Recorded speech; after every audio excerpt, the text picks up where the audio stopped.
hear you. It's not audible. Okay, can you hear me now? Yes, we can hear you now. Okay, I said you had my name. My name is Kenny. I'm calling from United States of America. All right. Thanks for joining us tonight. Oh yeah, thank you. I want to make a quick contribution. The first contribution I want to make is regarding the tweet of Bayo Ononuga, where he said that the obedience and the G2B are responsible if anything comes out of the protest. So my question is this to them, then before I say what I want to say, okay. Which means they don't even know the sponsors of the protest. They don't know. Does it mean that the federal government they don't know that they don't know the sponsors of the protest? If they don't know, let me give it to them now. Okay. I want to give them the sponsors, the major sponsors of the protest. Number one, the chief sponsor of the protest is insecurity. The second chief sponsor of the protest is hunger. And the third chief sponsor of the protest is Samoa Agreement. So these are can you explain further? We would like you to explain further. Now, have you ever heard that protest organized in Nigeria that it starts from the north? Absolutely no. It's surprising. Okay. Because insecurity has ravaged the north and also come down to the south.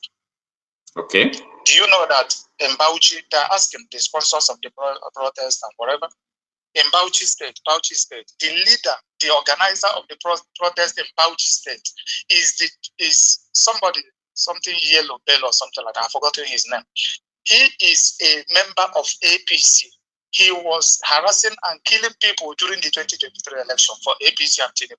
Now, he is sponsoring this particular protest against APC government. Wow. Well, when you ask him, he will tell you, don't you see that our people are dying? So, insecurity is the chief sponsor. It has united the whole Nigeria, north and south. Then number two is hunger. Hunger has no barrier. You must eat to be a scientist. You must be to be a professor. You must eat to be whatever you are. You must eat. So when you don't eat, you become an angry man. So hunger is sponsoring the protest. Then the Samoa Agreement. The North became more ravaged when the Samoa Agreement was signed. You know that the Islamic religion forbids same-sex marriage. LGBTQ, they forbid it. So it ignited the whole stuff. But there is a story that the agreement was not signed, as in the agreement does not reflect same-sex marriage. There is a news like that. What has Tinubu's government, what has they told you before that is true? Absolutely. They have been lying. They have been lying anyway. I have the document. They told you about deals. Within the next day, it has been debunked. Okay, look at what's happening with this Dangote. They said he has a fuel. The sulfur is you can't compare it with the one they import and blah blah blah blah. Look at Dangote now. I think you must have heard what happened. That they have verified it and saw that it was live. Within 24 hours, the truth came out. So what has government of this incumbent president, what have they told you before that is true? All they need is to get the money as if they have no vision. So they want to grab, they know within them. There was a guy who is a member of that committee during the time of Buhari. He was there. Now they signed this agreement behind his back. And the guy came to the studio of Channel and was shouting. My brother, these are the three proponents. So if Bayo Ononuga is looking for the sponsors of the protest, they are Mr. and Mrs. Insecurity, Mr. and Mrs. Hunger, and Mr. and Mrs. Samoa Agreement. That is number one. Then another thing I want to tell you is you're talking about the future of Nigeria for us and all those stuff. My dear brother, with what is going on now, Nigeria has no future. Unless this protest goes on, no future for Nigeria. Then finally, before I allow another person to talk, I want you to know that currently intelligence have revealed that many of the politicians have bought their flight ticket. Majority of them is flying to UK. Majority of them is flying to France. Minority of them is coming to the US. Minority of them is fleeing to neighboring African countries, with the exception of Niger, Burkina Faso, and Mali. This is all I want to say. God bless you. You're good, nice job. More questions, sir. Why are they trying to flee out of Nigeria because of the protest? What is their fear? Okay. Now, after saying this, mark down the date and what I'm going to tell you. Okay. The protest, some say 1st August, some say 29 of July, right? Yes. Watch out when they're going to stop their meetings in the National Assembly. Okay. Watch out when they're going to stop their meetings in the National Assembly. But it's very unfortunate because they think that this protest is like NSAS. Guys have mobilized themselves that they're waiting for them wherever they want to go. All this money they use for their SUVs, for their allowances, they will cough it out. They will cough it out. The nuts are bent on it. Okay, have you seen the video of people who were giving palliative in Akure? No, have you seen that video? No, I've not. Trending now. I've not seen it. I'll check it out. They brought a video of palliative in a sack for 300 people. Each person can get one spoon. Go to the internet, it's trending. This government is very wicked, they're heartless.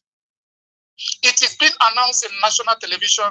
I'm always in the internet, in national NTA, that the palliative is being shot. Akure, that is Yoruba. If I get it again, I forward it to you. Go to the internet, it's now trending. It's trending.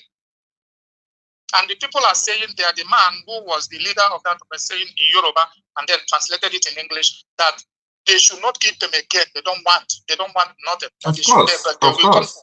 So what I'm trying to tell you is that we are here talking about whether to protest or not. The government doesn't care about what you people are saying.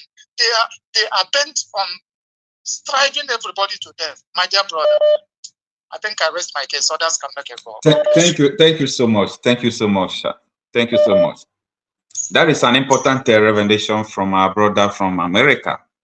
Well, I don't think these people have a place they will run to. There is no place we go that you will not have a Nigerian. Let's have another call. Good morning, sir. Hello. Yeah, good morning, sir. Your name and where you are calling from, sir? Oh, good morning. Good evening. Marcel, it's Chris from UK. Mr. Chris, good morning, sir. Thanks for joining us, sir. Yes, once again, nice to hear from you. You've been doing very well. So I just heard what you were talking about. Which way Nigeria? But is that not the topic? Which way Nigeria? Not just exactly which way Nigeria. In the context that so many Nigerians are still reluctant, when they talk about let's go to the streets, let's do this, let's do that, because they don't know what it means to be a citizen. And two, they don't know that their future is in jeopardy. Even though they say tomorrow, let Nigeria divide, let them go to their various regions, the same element will still be in that region. We'll continue the fight again.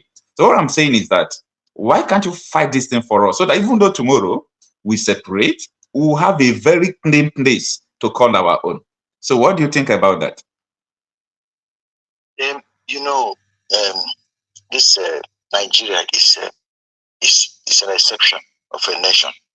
Other countries of the world, they do things in a way you can understand the way people do it. But when it comes to Nigeria has many complexities, and the way the leaders are doing, they are like tightening to death. They choke you to death.